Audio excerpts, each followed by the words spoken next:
IVM.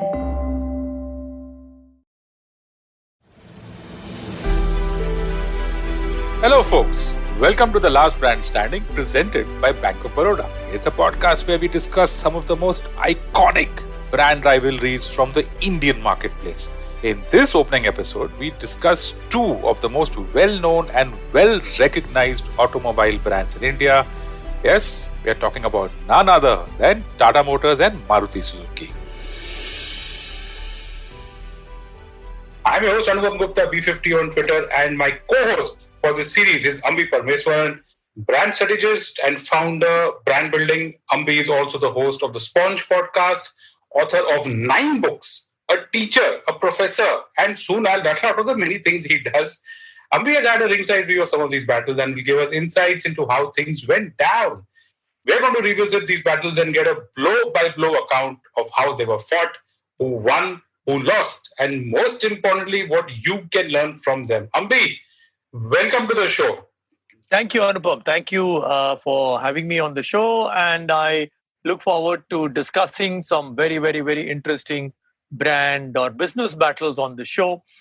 Some of these I was involved with. Some I was actually watching very close to the fence. So one has seen a lot of these battles. And I think in the end, I think we'll probably end up learning a lot about these battles. And hopefully the listeners will also get to learn from these battles. Fantastic. It's going to be fun. It's going to be good learning. It's going to be great fun for all of us. Yeah. I'm really looking forward to chatting up with you on all of these episodes. So folks, let's get on with this first episode, Maruti Suzuki versus Tata Motors, or as they were called then, Maruti Udyog versus Tata Engineering and Locomotive Company Limited.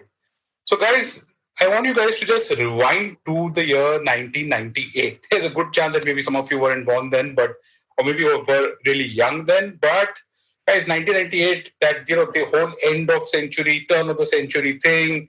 We are 7 years into India's liberalization reforms. Political scene was totally volatile. In those times, we had 3 general elections in 3 years: 1996, 1998, 1999. We had 3 prime ministers: H.D. Deve Gowda, I.K. Gujral, and of course, Atal Bihari Vajpayee. Man, a really crazy time. And also the stock markets. Of course, you look at the Sensex, so you think that today it's very volatile. 1998, you know what happened?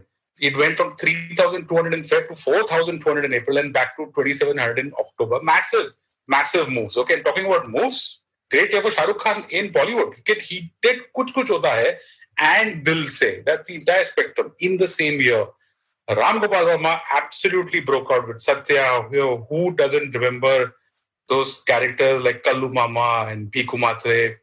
And listen, far away in the US, 2 PhD students at Stanford University, Larry Page and Sergey Brin, incorporated Google. All of this 22 years ago in 1998. Big events, turn of the century stuff. Back in India, there's also a big battle lining up when the number 1 player in trucks was getting into a battle with the number 1 player in cars. Yes, folks, this is the battle of Tata Motors versus Maruti, or Maruti versus Tata Motors, whatever. So let's introduce the first player of our battle, Maruti Suzuki, or Maruti Udyog, as it was called at that point of time.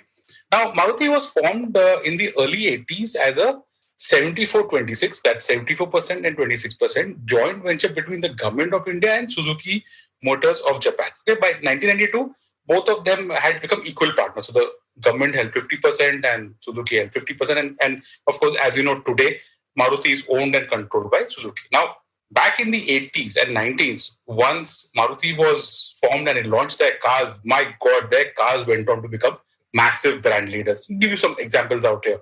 Take the Maruti 800, okay? It sold 100,000 vehicles within just a few years of launch. And this was the 80s, guys, 80s. Hum Log, Bunyad, Doordarshan. In that era, to do 100,000 cars for Maruti, big deal. And then, of course, Maruti followed it up with some great models. Maruti 1000, Maruti Gypsy, Maruti Zen, Maruti Esteem.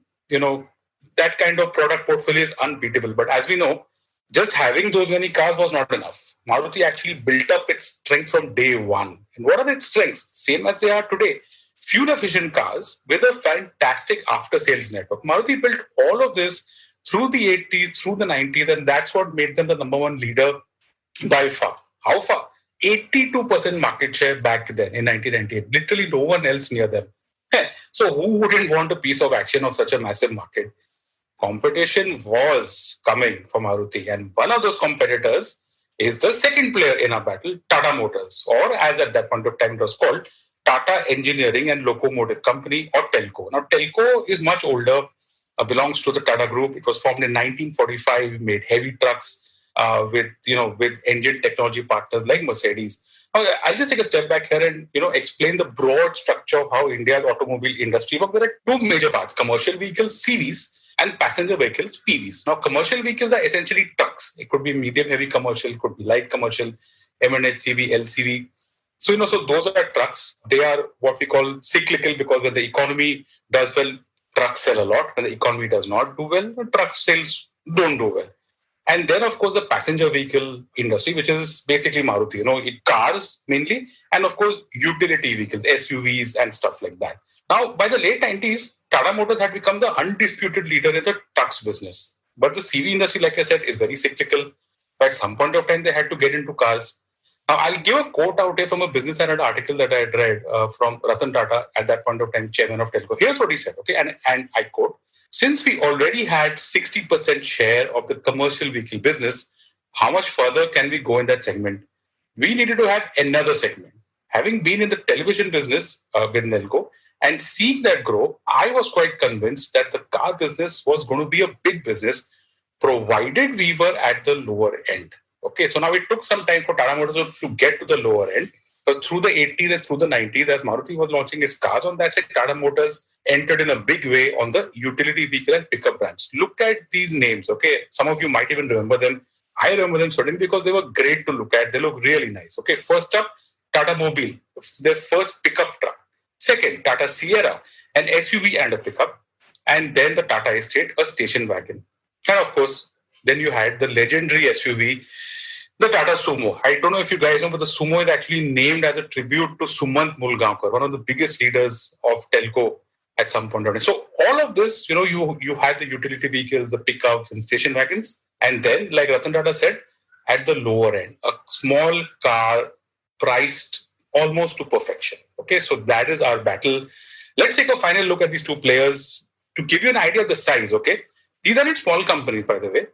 They are number one players in their respective field. How large are they? Well, for financial year 98, Telco, as it was known then, sales were 7,300 crores and profits of 294 crores. For Maruti, the sales were 8,200 crores and profits of 650 crores. These aren't small numbers and these aren't small companies. Ambi, over to you. Let's go back a few decades. Talk to us about how, you guys got this contract, how you made the pitch and how the battle started from there. Let's go back. Okay, so this we have to wind back to 1998. In 1998, at the auto show, for the first time, the country was shown, Tata Motors or Tata Telco's big plans. It was then called Mint, Project Mint, which is a mini car from Tata. And the car was unveiled at the auto show. And I think the then Industries Minister, Murali Maran, even went on to say that this is the new Kohinoor of India. So there was write-ups in every paper about the new car, which Tata is going to be launching soon. And I was the agency then, FCB Ulka, and we heard about this, and we didn't have a car business, so we were pretty keen on finding out whether we could pitch for the business. And so over a long process, it took almost 2 months, 14 agencies were called to pitch for the business, and finally we won the account. And the first thing we did was we drove all the way to Pune to actually take a look at the real car. And Anupam, you've been to the Pimpri plant, and so we got to actually look at the car. We also, that was actually a demo car. It was not fully functional, but we got to drive it around, get inside, sit, look at the car, and we were blown. We were blown away that, this is a car which an Indian company was making from scratch. And this was a car which was really being made from scratch. They were not borrowing things from different industries. It was not a CKD product. It was really a product. And it's a fantastic feeling that, we could be actually part of history being made. Well, we were feeling very high, and everyone Tata Motors feeling very high. People outside, the industry experts, gave Tata no chance of succeeding in the car business. They said, look, these guys know how to make trucks and they should stick to trucks. It's a completely wrong thing for them to do. Why are they even getting into cars? And of course, the consumer was actually looking for a change because 80% of the cars on the Indian roads were Maruti, and they're probably sick and tired of, everyone having the same car. So when we came back and we started discussing the issues with our client, one thing we realized was this is going to be a big battle. So Tata's actually had to therefore stand up. You cannot appeal to consumers saying, be Indian, buy Indian. Those days are over. You have to actually show confidence. You have to show courage. You have to show the challenger spirit. So we thought of this ad campaign, which was the car was going to be launched only in December. And then probably they will roll out from the plant only in February or March. So we said we cannot sit idle because, Hyundai is being launched and Hyundai was launching Santro, Daewoo was launching Matiz. So we had to do something to kind of hold the market. So we came out with a so-called pre-launch teaser campaign. The teaser campaign said, the first ad I remember was on 17th September 1998, said December 1998, suddenly car makers will remember all the things they forgot to give you. Tata Indica, India's most eagerly awaited car, available in petrol and diesel. And this was the ad. There was no car picture, nothing. There was no copy, just this ad. This came out, I think, on a particular Monday. And then for 6 weeks, every Monday we had an ad like this. Which said, now you'll get more from your car. Now you will get, stuff like that. And then that kind of set the stage for the big launch, which was going to happen in December. What happened was during that festival season, car sales in India actually slowed down because we realized that, car buyers were now very keen on at least getting a feel, looking, touching, and finding out whether they could, buy this Indica. And the big day was when the car was being unveiled at a launch event in Bombay. This is, I think, on 30th December 1998. We were all assembled in the Turf Club in Mumbai. And there was a lot of excitement. And I was getting ready for the launch. And, I was there at the event. I think at 6:30, my client came running in and said, do you know what happened? And those were the days before Twitter and WhatsApp. Yeah. Mobile phones were very important, were very expensive, and incoming calls used to be charged. And you had that very clunky, Motorola's and Nokia's. Yeah. Samsung Ericsson had a nice Samsung, Sony Ericsson phone. That was one of those big ones. And my client came running and said, you know what happened? Said we were launching the car at 7:30 that day, and Maruti had called for a press conference at 5:30 the same day in Delhi. Wow. And they unleashed a bomb. What was the bomb? I have no idea, but I know that this was big. I mean, I'm just trying to figure what happened. Tell us. Okay. So, they called for a press conference and they announced that Maruti 800 price is going to be cut by 25,000 rupees. That's a big number. Very big. It's almost a 10%, price cut of your leading model. Obviously, we realized that this is going to, shake up the market, but also it's going to put us in good light. Because, till now they were charging this price. And why have they reduced the price? Because now they're kind of rattled. And the consumer would probably understand that maybe they were paying too much for a Maruti. Maybe they're paying, they should not be paying so much for a Maruti. And so interestingly, that day at the launch event, when Mr. Tata went up to give his talk, he made it a point to mention that irrespective of whichever car you are to buy tomorrow, you will get a better deal. And we could not have had a better launch. I mean, that was every paper talked about it. It was quoted. Indica being launched, Maruti 800 cuts prices. Can you imagine? Till 3 months earlier, all the marketing experts said Tata has no chance. And here is now everyone saying, Maruti has cut its price because they're scared of Tata. Where is Maruti? Where is Tata in the car business? It's a giant and a little. Yeah. But that set the tone. And then we continued the advertising, and then the car was available for booking. And Tata Motors did a very smart thing. They said, look, if you want the car, you have to make a full payment booking. If you wanted the low-end car, you have to pay the 2,95,000. You want the top-end car, you pay 3,50,000. And you put the money in and you join the waiting list. So when we closed booking, I think end of January or middle of February, we had 115,000 fully paid. Wow. And that's like 3,500 odd crores were collected from the market. Wow. And interestingly, the Tata Motors plant, the K block, that was imported. It was actually a car plant imported from Australia. And the whole car plant cost them something in the region of 1,200 to 1,300 crores. And here was consumers giving 3,500 crores to Tata saying, look. And so Mr. Tata himself was very moved. So he wrote a personal letter to every single person who had booked the car, and that was released as a full page ad in the newspaper saying, thank you very much for posing this kind of faith in Indian manufacturing and Indian engineering expertise. And mind you, it was a big movement because that was the first time an Indian manufacturer was going to make a modern car. Modern cars are made with a monocoque body. Until then, all the premier Padminis and the ambassadors available in India were not monocoque body. They were all, things put together. So it was a huge vote of confidence that, Tata Motors is going to come with the Indica. 115,000 people are waiting to buy this car. And the car started rolling out, I think April, small numbers, and then March, April, and the numbers started increasing. And in perspective, Hyundai Santro got I think 11 or 13,000 bookings. And Daewoo Matiz, which is a good car, got hardly 3,500 bookings. And Indica got 150,000 bookings. So it was an amazing start. And as they say, there is this famous book, The Other Guy Blinked, written by, Roger Enrico, about how Coke launched their new Coke because they got rattled by Pepsi's Taste Challenge. Here again, Maruti, in fact, blinked very hard with the Indica launch. And I think that gave Indica an extra boost when they opened up for booking. So that was the first really... Yeah. Head to head, I mean, when I look at the cars at that point of time, in that era, the Maruti 800 was at 800cc, the Santro was about 1000cc. So the existing cars out there were about in that 800 to 1000cc range.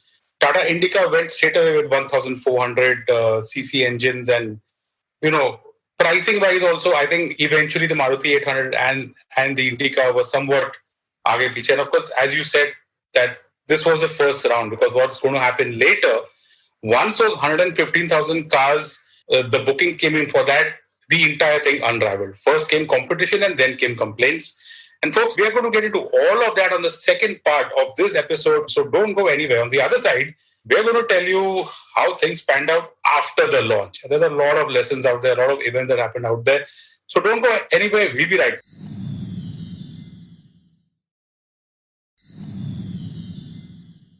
Folks, welcome back.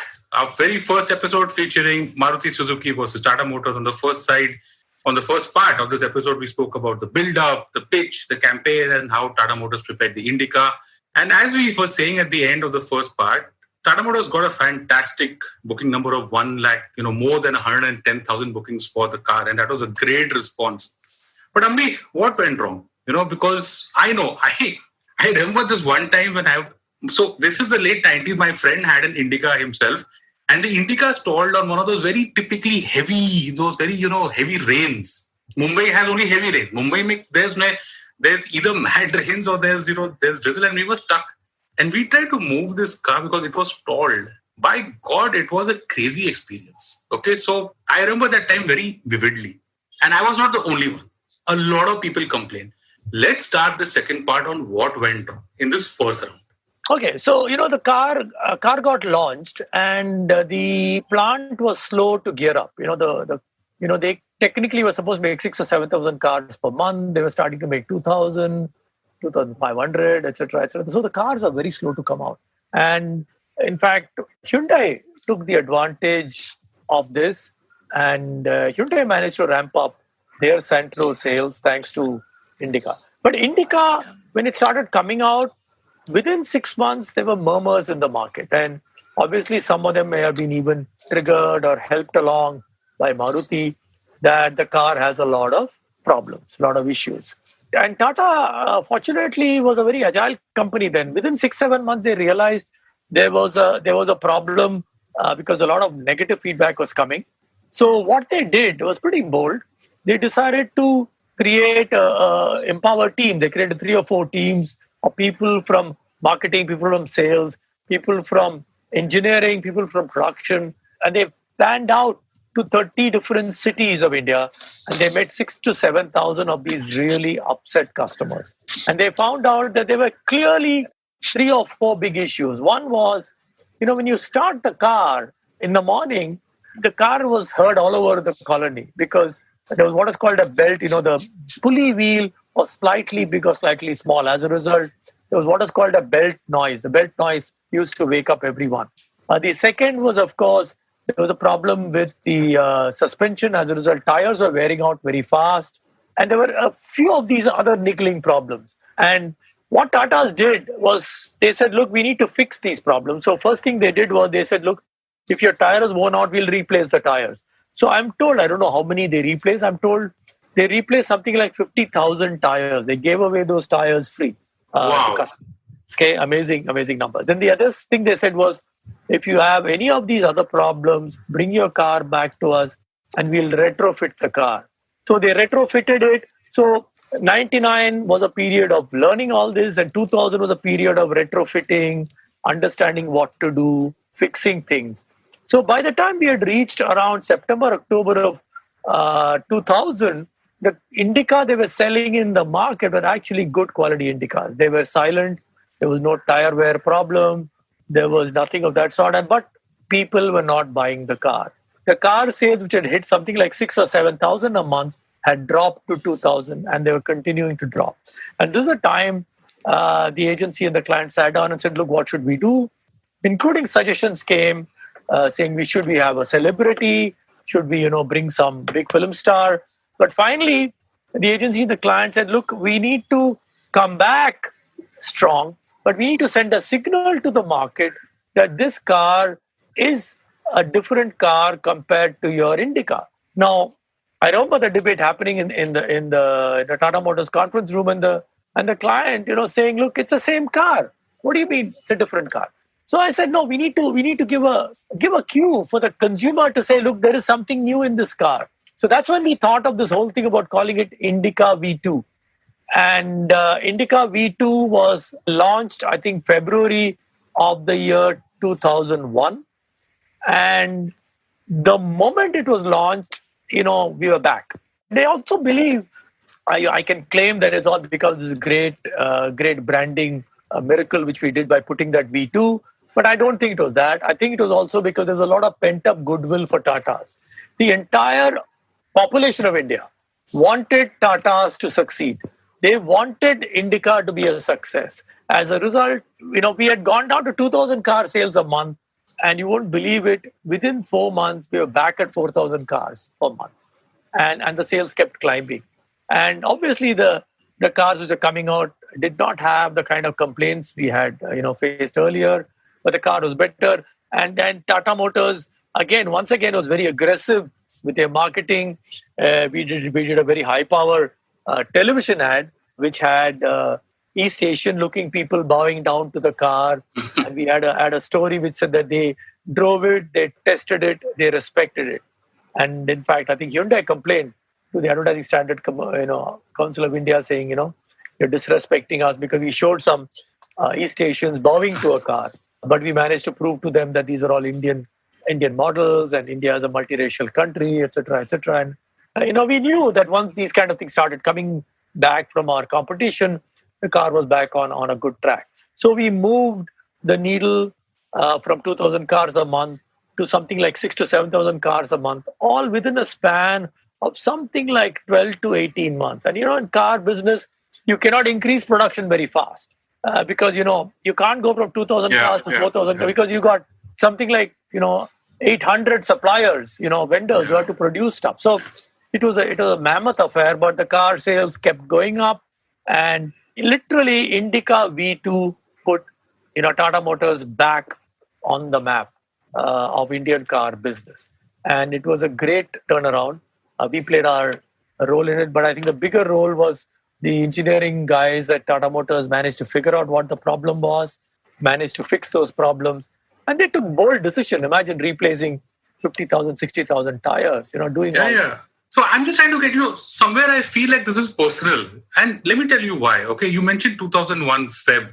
So Tata Motors showed a loss of 500 crores for the financial year ended 2001 at that point of time. And, there's enough on record. I'm actually, I'm quoting from a Times of India article out here for, 15th August 2001, because that's when they would have released their annual results, which showed a 500 crore loss. And guess what? Ratan Tata offered to resign. Here's the article and here's the quote. I'm quite disappointed by telco's results. And there are times when one has to take a view whether you are the cause of the problem or stand by the company's management. If the shareholders and board want me to step down, do so. It doesn't get any more personal than this. And folks, remember that Maruti and Hyundai were unlisted companies at that point of time. Maruti went and listed later, and Hyundai, as we know, is still not listed. So whereas Tata Motors has always been listed, their results are out in the public domain because as per the stock exchange requirements, they have to release quarterly information. So when you take out a press release that says that a company has made a 500 crore loss, and that also Tata Motors of the Tata Group, I mean, what was it like at that point of time? This is personal. I mean, they really took it personally, didn't they? When they had to go back and make the V2. It was about sending out a statement out there. What was the mood like then? Oh, the company somewhere had the mandate, obviously from the board and from the chairman, that you got to make Indica a success, which is why they left no stone unturned.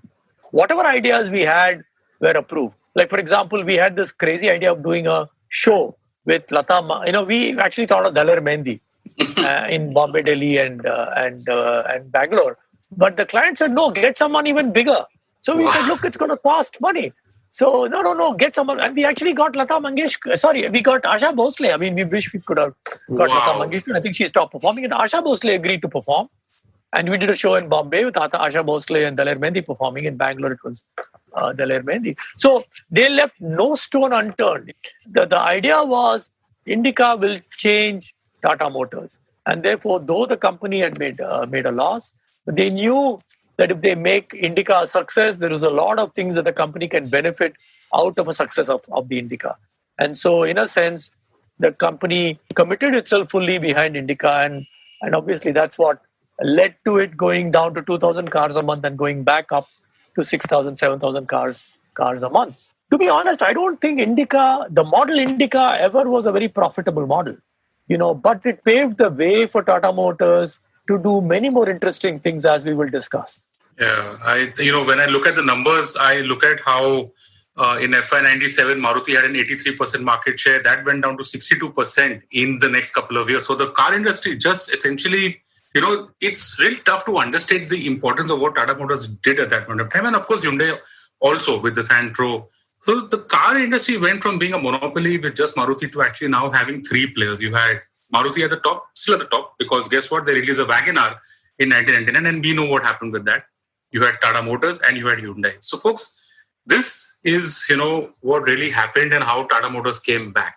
And this was essentially the battle. It's a bit tough to say who's a winner or who's a loser out here, because as you will see on the final part of this podcast, there are so many lessons to be learned.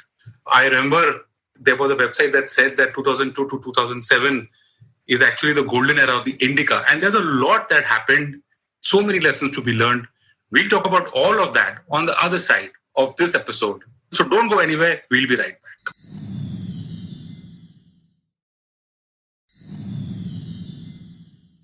Folks, welcome back to this third and final part where we're going to talk about the lessons learned. Now, in the first part, we spoke about the build-up, how Maruti and Tata Motors went head-to-head against each other.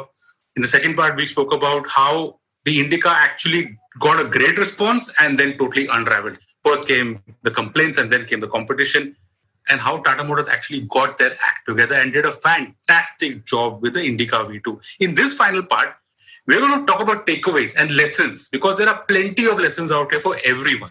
Ambi, at the end of the second part, you're talking about how the Indica created a platform for Tata Motors to learn from. Okay, so I want to break down this into three main questions. Lessons for Tata Motors, lessons for Maruti, and lessons for the industry. Let's walk on each three parts of this. Yeah, so, as I was saying, that the company put all its might behind Tata Indica. And so while it had a great launch and you had all those kind of niggling issues, they went back and fixed those issues and came back with a bang with Indica V2. But it just laid the foundation for the company, right? The company realized that when no one had given them a chance that they can make a car which will stand up to competition from, the Suzuki, Hyundai, Daewoo, all these kind of great global brands, it gave them the confidence to say, look, Indica is the beginning of our journey. And so from Indica, they came with the same platform. They created a sedan, which was the Indigo vehicle. Indigo turned out to be actually a very, very profitable car for Tata Motors. It was probably the most profitable car at that time in the Indian market for the company, right? Because it had the same platform. Everything was shared except for the boot. And the clever branding there was to call it Indigo and not Indica sedan. And there was a big debate on whether it should be called Indica sedan or Indigo. So it was called Indigo. And initially, people who said that Indigo is nothing but Indica with a sedan, because of the brand mystique which is built around Indigo, it turned out to be a bestseller. So the company learned that from Indica, you could spin off into Indigo, and then there was Indigo Marina. There's a whole family of cars which came out of it. The other interesting side plot was around the same time, the company is also wanting to innovate with its mini commercial vehicle. So they thought of this small vehicle, which is a small one-ton carrier, and they figured out that they needed a small diesel engine, which is the smallest diesel engine they were making, was the Indica diesel engine. So the smart engineer there, the project leader, said, look, we will cut the Indica engine into half. So they cut the Indica engine into half, 700cc, 2 cylinders, and they made India's first intra-city transport vehicle called the Tata Ace. Tata Ace was a runaway success. And Big market. Yeah, and I think in a sense, Tata Ace was a kind of subsidiary benefit of learning about making small diesel engines and stuff like that. So Tata Motors, from what it was in 1997, 98, when they said it was a commercial vehicle, they make these big, very truck-like vehicles, change. So within 98 to say 2005, the company had a whole portfolio of vehicles, from Tata Sumo, Tata Safari, Indica, Indigo, and they had also created the Ace. So the company dramatically changed within a span of 7 years, from a company which basically made trucks and light commercial vehicles into that. So that was the whole company changed in terms of attitude, how to understand consumers, how to address consumer needs, how to do very powerful branding. Tatas have very strong brands, right? They created Titan, they have Tata Salt, Tata Tea, but many of them are monopolistic. But here was a time where Tata actually did very strong branding to take on the competition. And we have seen Mr. Tata's acceptance speech at the Detroit, Automobile Hall of Fame. He talks about this whole thing about the learning on Indica and how no one gave Tata Motors a chance to succeed with Indica. And then Indica became an outstanding success thanks to a lot of effort put in by the entire Tata Motors team. During this time, interestingly, like you asked, Maruti changed. Ambi, I'm going to just stop you there, okay? Because I want a positive note out here. Yeah.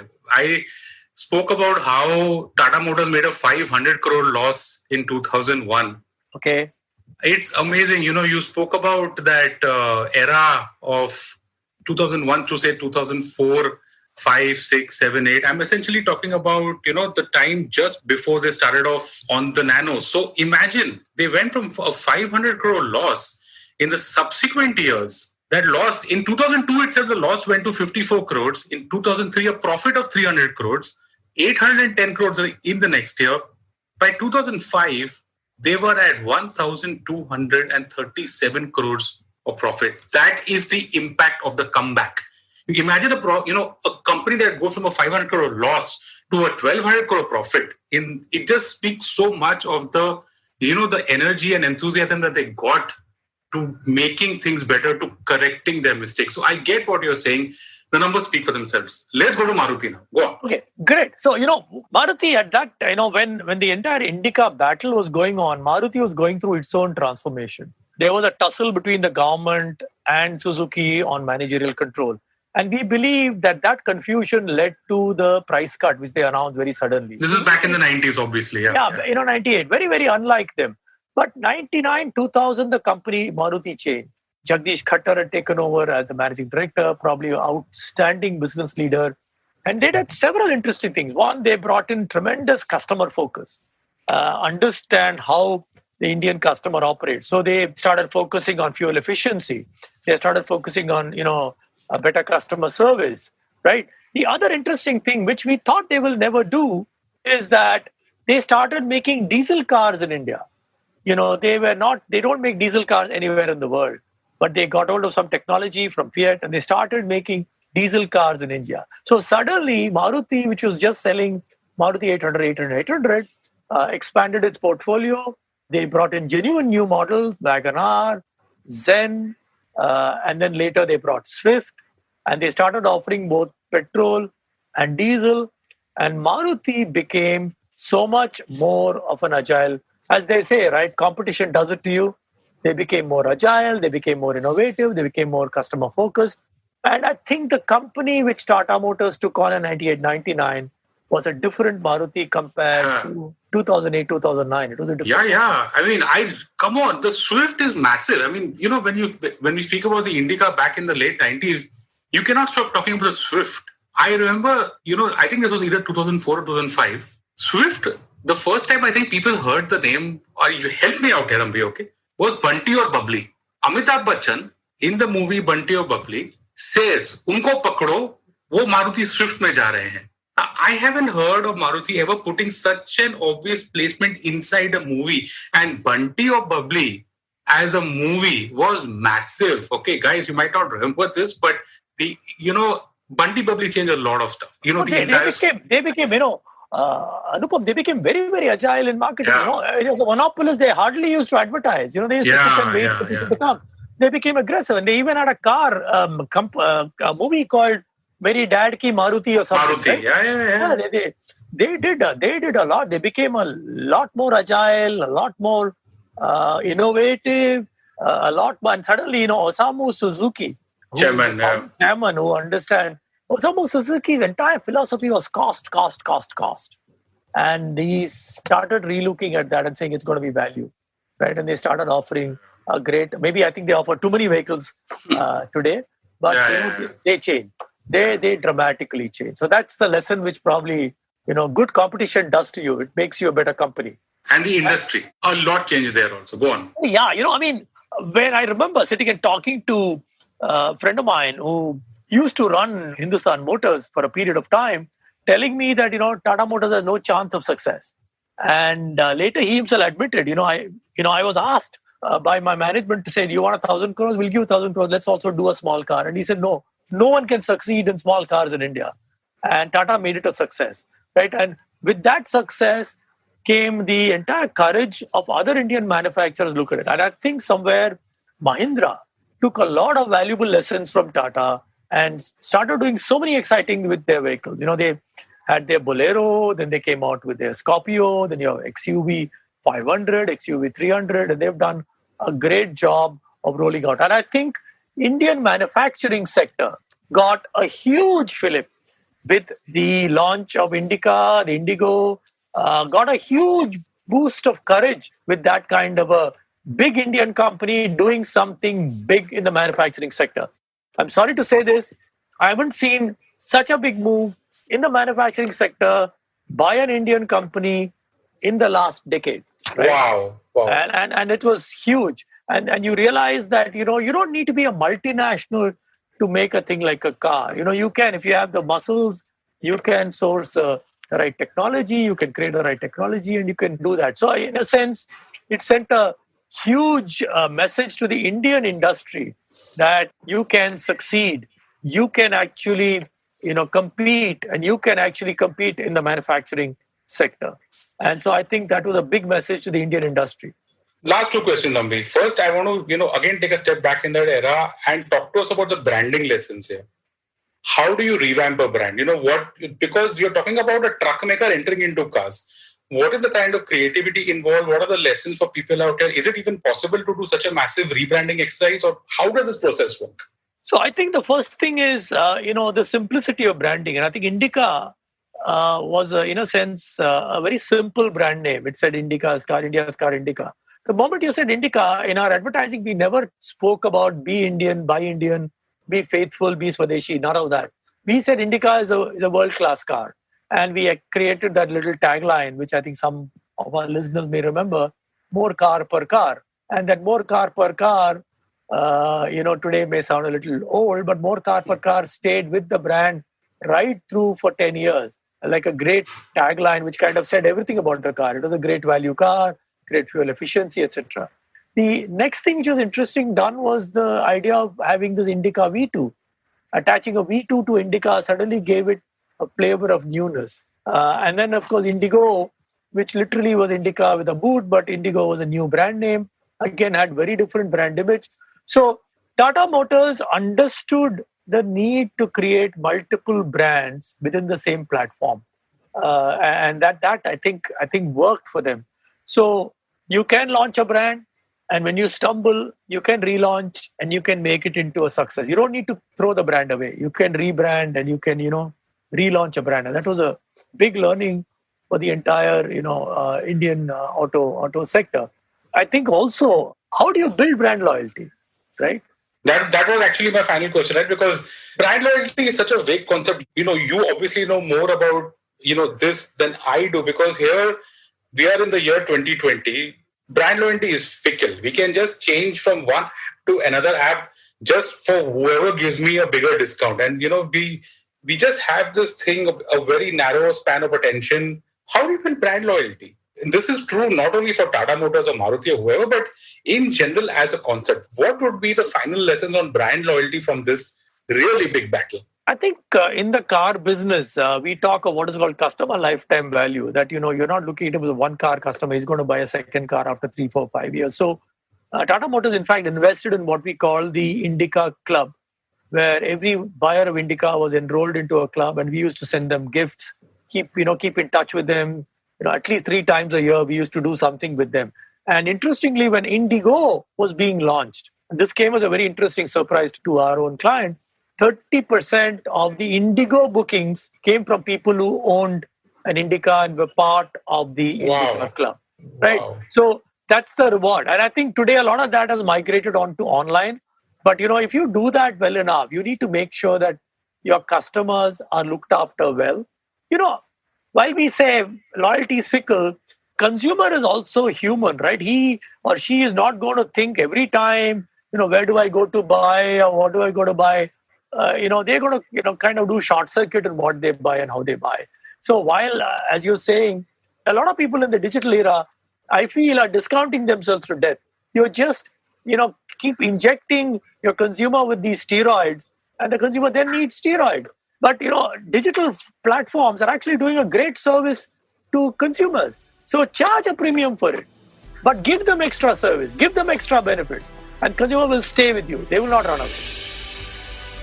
And that's a wrap on our first episode of The Last Brand Standing, presented by Bank of Baroda. Next week, we're talking about the battle in the FMCG space, Nirma taking on the giant HUL. And if you like this podcast, you can check out other interesting podcasts on the IVM network. Also, you can follow me, Anupam Gupta P50 on Twitter. And me, Ambi Parmeshwaran, on Twitter @AmbiMGP. Okay, bye folks. See you guys on the next episode.